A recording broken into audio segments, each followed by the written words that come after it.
धर्म के बड़े भैया इंजीनियर आशीष भैया जी। अच्छा, प्रयागराज की धरती से, बहरिया प्रयागराज से ये गार्जियन जी के द्वारा सुंदर पुष्पंखुड़ियों में उठा हुआ हार 100 रुपए का महान आशीर्वाद। आशीर्वाद के सहारे के हम बच्चे अपनी कला में कामयाब रहे, इसे क्यों प्रतापगढ़ से आ जाते हैं। क्या बात है। ए भैया, वीर होते कैसे हैं? अरे किस लिए किसी का इतिहास गाया जाता है? मेहरारू के पीछे तू अपन जिंदगी नसाई दे तो मजनू का वो तो तार क्यों इतिहास गए? ए भैया, इतिहास सदैव बगावत करने वालों का गाया जाता है। आज के समय में 2-4 जने 10 जने हम सुने ही खाने से भैया बढ़िया से 2 टाइम 4 टाइम का खाना मिल जाए, कहे हम संतन से का परी।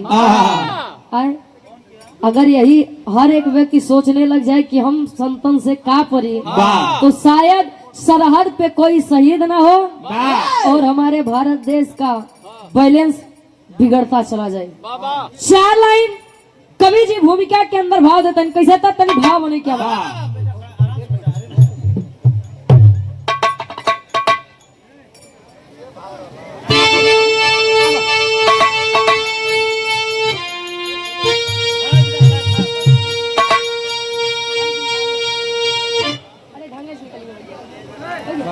Oh!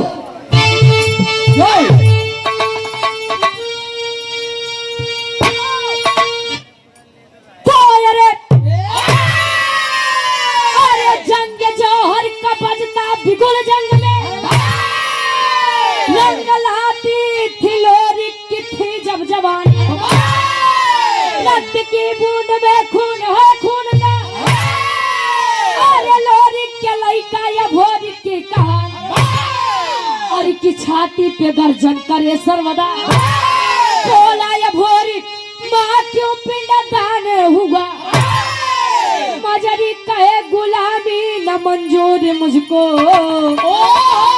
करे हक यदा वो ही पलवान हुआ।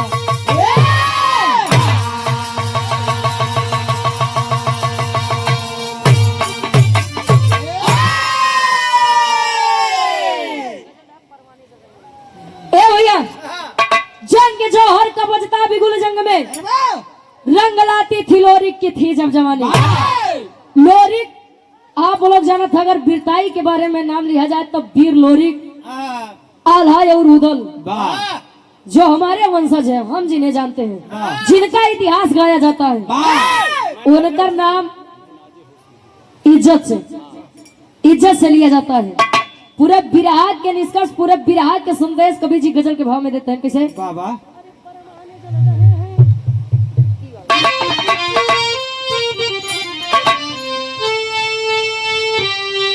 जियो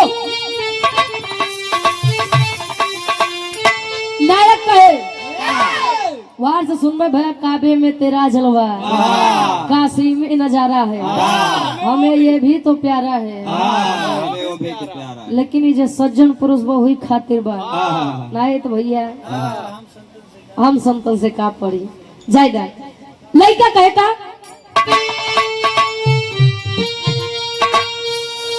अरे परवाने जल रहे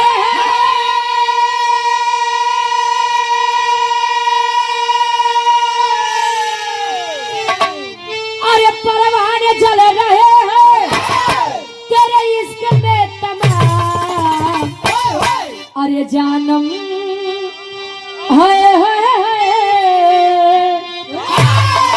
अरे जानम जरा इसी आग में, अरे जानम जरा इसी आग में, अरे खुद को जला के दे, जानम जरा इसी आग में,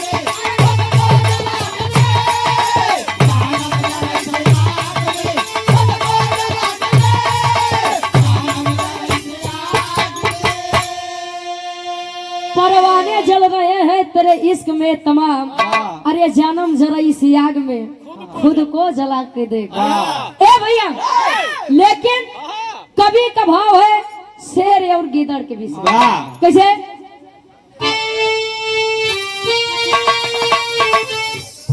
अरे बोला है वीर बघेला, अरे बोला है वीर बघेला, आ झंडा जाएगा समर से, अरे हट जाएगा समर से, अरे पंजा मिला के दे।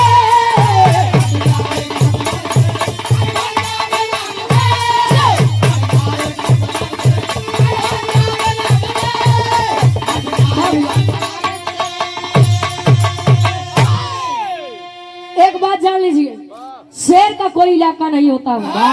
शेर अपने इलाके में भी वैसे रहता है और शेर दूसरों के भी इलाके में वैसे ही रहता है। हमारे विराग के कहानी के शुरुआत ही से बा, कवि जी जौहरी छंद से लेते हैं। कैसे? अरे पर्चा लिए हाथ तक का समझावत है लो। अच्छा काका यार खड़ा रहे, ये खड़ा रहे का तो जया जी। हाँ ना सुन बउआ का करे, सुन के खड़ा रहे। हाँ ये खड़ा राजा है ना। ए भैया, अब जाएगा विश्वनाथ मोटर वर्कशॉप हमारे यहाँ टाटा की सभी गाड़ियों की रिपेयर का कार्य संतोषजनक रूप से किया जाता है। वाह ए भैया प्रोप्राइटर है आप सोमनाथ बाबूजी, हरिंदर बाबूजी, ये इस भाव का सम्मान करते हुए 51 रुपए काटो दे फिर जाएंगे। आशीर्वाद के चारे कीमत अपनी कला में कामयाब रहे। कहानी की शुरुआत ही से कभी जौहरी छंद से लेते हैं। किसे?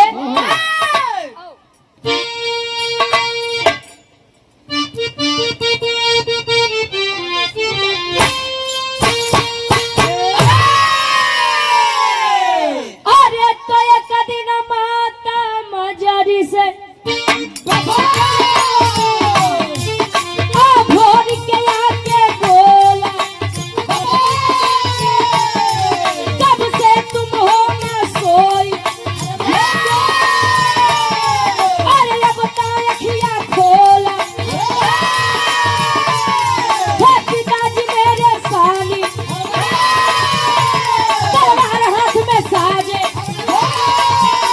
कहीं जिनके माँ दुर्गा, अरे माता रही विराजे, जंगल में जब जाते कंधे बहे पसीना, समझ के जंगा मुश्किल करते थे जीना, जो बीच रोटी सटे जो कहते वो है कबीना। जियो बड़ा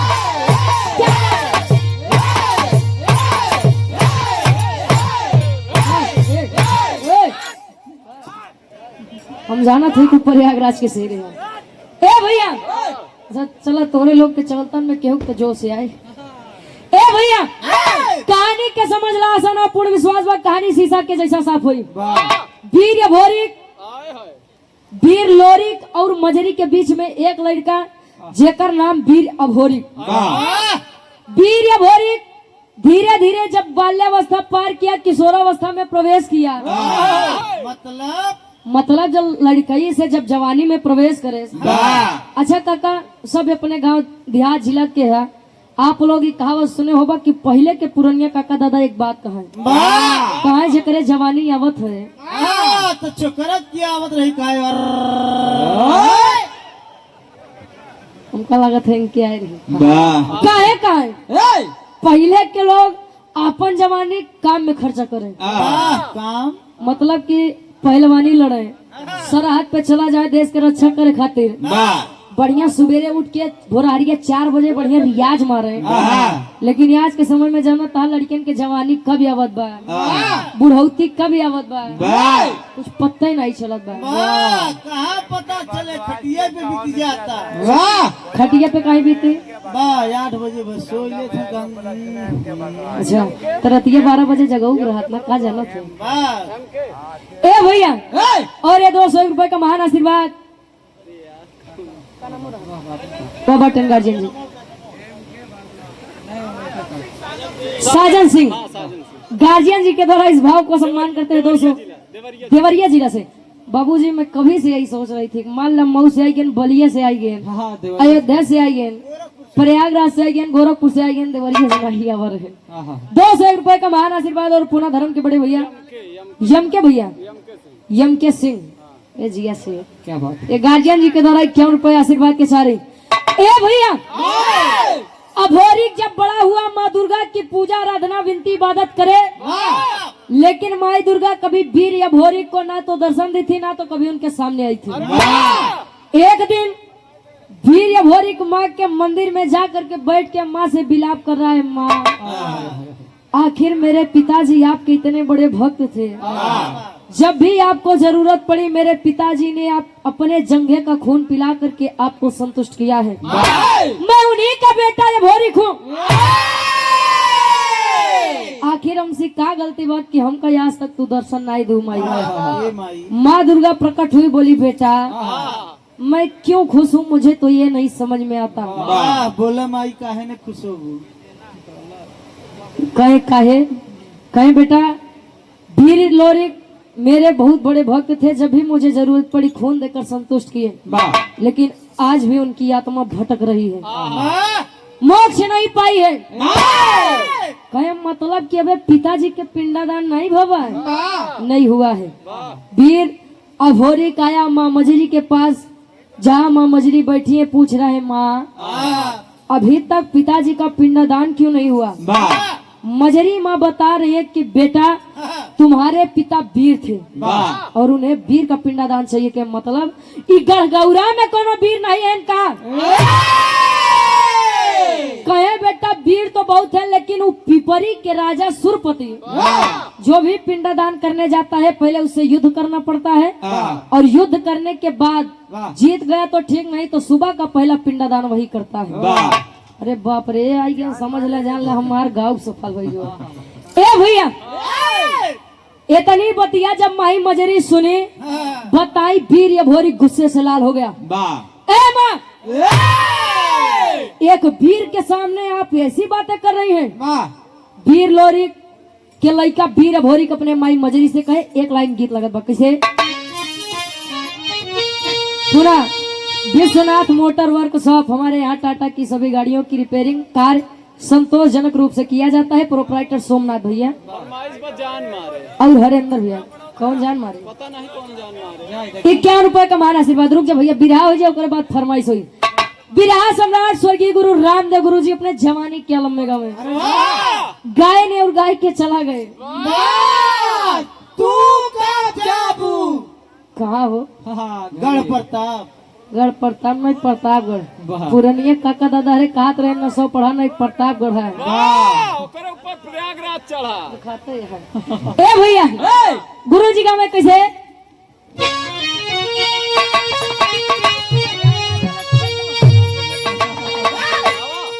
अरे झूलनी पेउड़नी, अरे झूलनी पेउड़नी, आई जहाजिया उड़ादा, आई जहाजिया उड़ादा, हमार पाइजे बड़ा जहीरा चढ़ादा, हमार पाइजे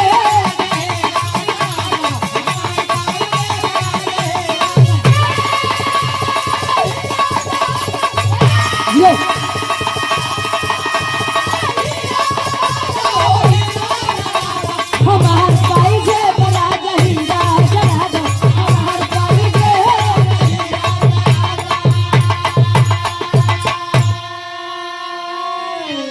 अब बाबूजी पैसा देते हम कार्ड अपने आप बोल दे। ए भैया लेकिन भाव पर गौर करेंगे। वीर अभोरी अपनी माँ मजरी से कह रहा है, क्या कहे? अरे वीरताई क्या हमारी, अरे वीरताई क्या हमारी, आई तिलकिया लगावा, आई तिलकिया लगावा, हमार माई हमके रण में पठावा, हमार माई।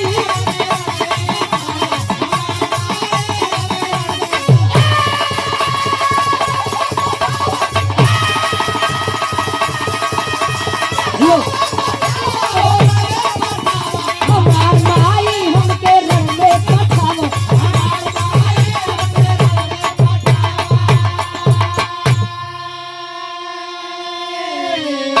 बढ़ल गुमान बाटे अरे दुश्मन के भारी, तब मिटाऊ खानदान बाटे पूरी तैयारी।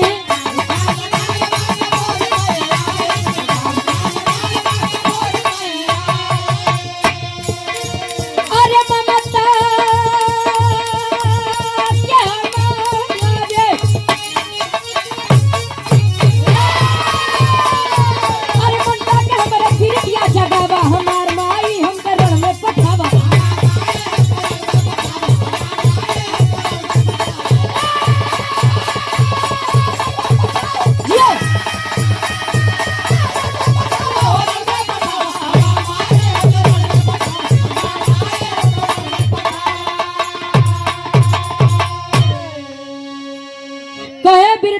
के हमारे तिलकिया लगावा, हमार माई हम के रण में पठावा। तिलक 3 प्रकार का होता है। वाह तिलक। आओ, पहला तिलक हर कोई जो श्रद्धालु लोग है पूजा पाठ विनती इबादत करने के बाद लगा लिया करते हैं, जैसे ही भैया लगाए हैं। पहला तिलक। और दूसरा तिलक विजय तिलक। विजय तिलक मतलब कि लोग जब कोई कार्य करके विजयी होकर लौटते हैं तो घर पर उनकी आरती उतारी जाती है, वीरताई का तिलक लगाया जाता है। तीसरा तिलक जो शादी विवाह के पहले चढ़त है, बर्बादी की शुरुआत वाला। जब त्योहार होगी बा कि नहीं होगी बने तो का चाहता है वो लोग के न हो डरवाई दे। ए भैया का करबा, पूरा समाज हमार खतरे में बा।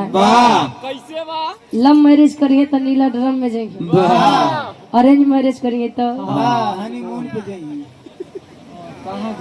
सारे डेरा रहा कहाँ जाए। बच्चा जौन है तुम टाइल्स के नीचे चला जाइए। लेकिन एक दो के चक्कर में, अच्छा एक बात तबाह काका, अच्छा जिनको मार रही है उनका चेहरा देखिए, और जिनके खातिर मारत बाटिन उनका चेहरा देखा। साले जैसे आज मानो दिखा। वही तो बात, मारे तो अच्छा खातिर माने तो लगा थे। ए भैया वीर भोरी माँ मजरी से आशीर्वाद लेकर चल दिया कहा बनारस, काशी बनारस। ए भैया जब बनारस की धरती पर आया, जहाँ पर लोग पिंडदान करते थे वहाँ पर गया तो पहली मुलाकात कैसी होत बा, गीत बदलत बा। अब क्या बात है?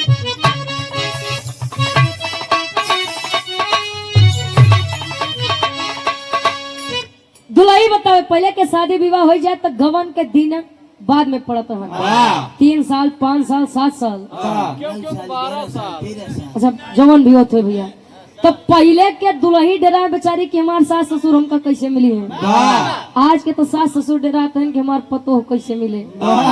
का निसाल साथे रहाई देख के लगवाई दे। ए भैया पहले के समय के लड़किया के जब गवन पड़ा तो अपने आस पास के सखी सहेली से बतावत बा, का बतावे? अरे जब से गवनवा के दिनवा धराई, जब से गवनवा के दिनवा धराई, लतिया ननी दयावे देह पिया नाई। जब से गवनवा के दिनवा धराई,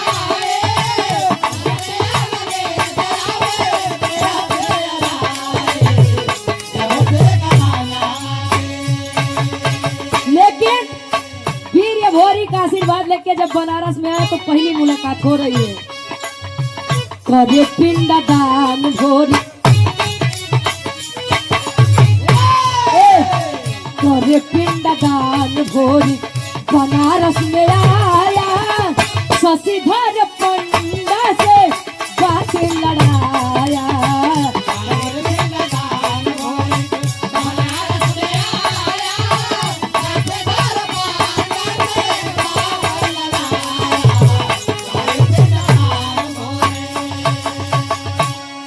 बनारस में जब आया तो पहली मुलाकात शशिधर पंडा से हो रही है। शशिधर पंडा से बताया कि स्वामी मैं गढ़गौरा के राजा वीर लोरी का बेटा। अच्छा हाँ, और पूरा सम्मानित विश्वनाथ मोटर वर्कशॉप सोमनाथ भैया जी, हरिंदर भैया जी। हाँ हाँ 51 रुपए आशीर्वाद के सारे। अच्छा काटवा दे दी, हाँ दे दो। अच्छा आप लोगों की वजह से मुझे ये नहीं लग रहा है कि मैं अपने जिले अपने प्रदेश में नहीं गा रही हूँ, ऐसा लग रहा है कि मैं अपनों के बीच में ही हूँ। ए भैया शशिधर पंडा से बता रहा है कि मैं वीर लोरी का बेटा अभोरिक हूँ, आया हूँ अपने पिता का पिंडा दान करने। शशिधर पंडा कहे बेटा तू लोरी के लड़का हुआ, अच्छा ही क्या हुआ और के लड़का हुआ, मैं पिंडादान नहीं करवाऊंगा। कहे क्यों? कहे कि बेटा सुनो बताओ तो ये बे तुहार, अबे बेटा गधेला है। कहे कैसे?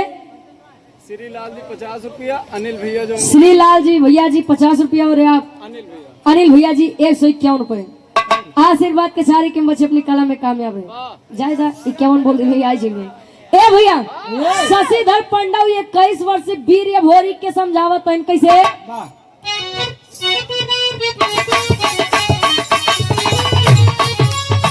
कहे पंडा पहले पिंडा दान करिए राजा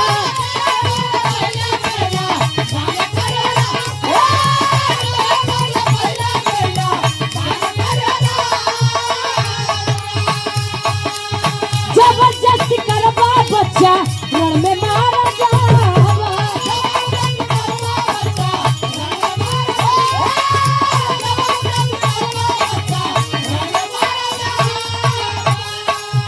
जबरदस्ती करवा बच्चा रण में मारा जावा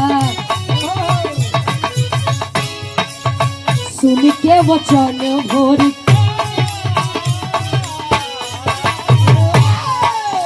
सुन के वचन भोरी तन में गुस्सा आया अरे शशिधर पंडा से बात लड़ाया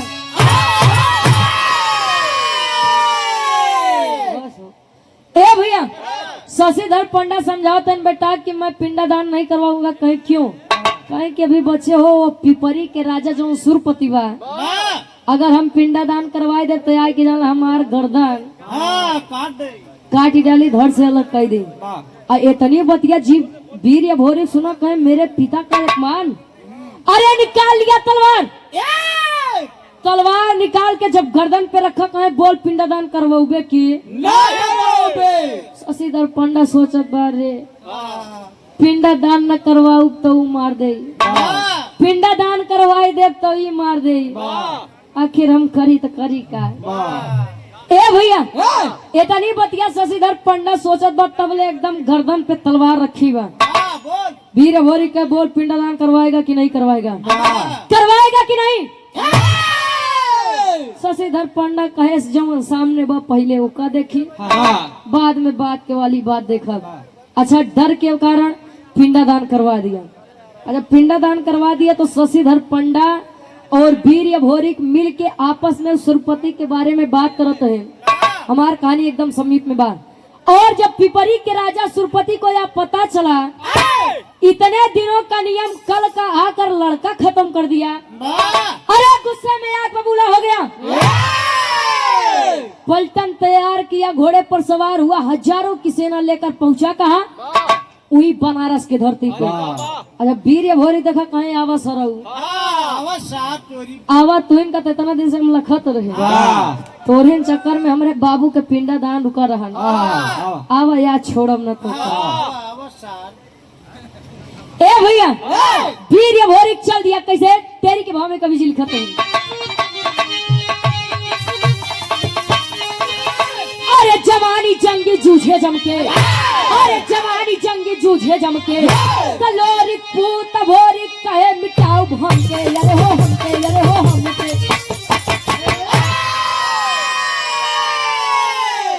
लोरी पूत भोरी कहे मिटाओ हमके जवानी जंगी जूझे जमके। हम का मतलब घमंड होता है। एक बात जान लीजिए घमंड कभी नहीं करना चाहिए ना तो अपने बल पर ना तो अपने ज्ञान पर ना तो अपनी सुंदरता पर क्योंकि ये सब 4 दिन की चांदनी है ना तो अपने मेहरारू पर। ए भैया यहाँ से सुरपति आ रहा है और उधर से वीर भोरी चल दिया। तब हमरे बिरहा के आखिरी गीत लगत बा अबे जंगली भैया गायन की तनवा हई हो मारे ना हमरे आगे कभी टेहनी तनवा हई हो मारे ना ई तमाल ला गुरुजी गावे देखा ई का हमहु नाई गावत ई गुरुजी हरे गावत रहे हंस के आप लोग आग न लगा बजाया इसको पूरा पढ़ दे कहे पूरा पढ़ दो और आप सम्मानित अरे यार हाँ क्या बात है आप ही हैं अच्छा Brijraj bullet centre Rishikesh IDPL मूल निवासी जामो अमेठी सुल्तानपुर रे जिया शेर यूपी फरमाइश अवधि लोकगीत बिल्कुल गार्जियन जी यही तो बात है। 200 रुपए का महान आशीर्वाद ये हमारे जामो अमेठी सुल्तानपुर से हमारे घर अमेठी सुल्तानपुर के बॉर्डर पे पड़ा था। ये गार्जियन जी के द्वारा 200 रुपए का महान आशीर्वाद बस हमरे प्रतापगढ़ के केहू आई जाए बस। हाँ बता अरे बाप रे। अब अपने से बोल दिखा। प्रमोद मिस्त्री और धर्म के गार्जियन जी प्रमोद मिस्त्री जी, आओ ना हो दाई दे तब। गार्जियन जी आपके कन्नी में हाँ हाँ ऐसे ने दमदारी बने रहा है, वाह ऐसे बनावत रहा, खड़ा करत रहा है। हनुमान के नाम। 51 का महान आशीर्वाद, आशीर्वाद के चारे। ए! ए भैया गुरु जी का मैं लड़किया कहे का कहे,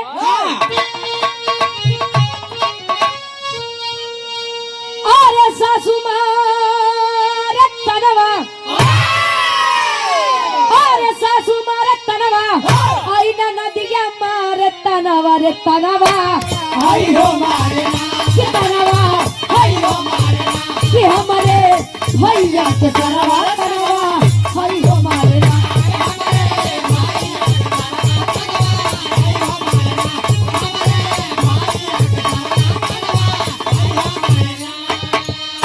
लेकिन लोरी के फुटवा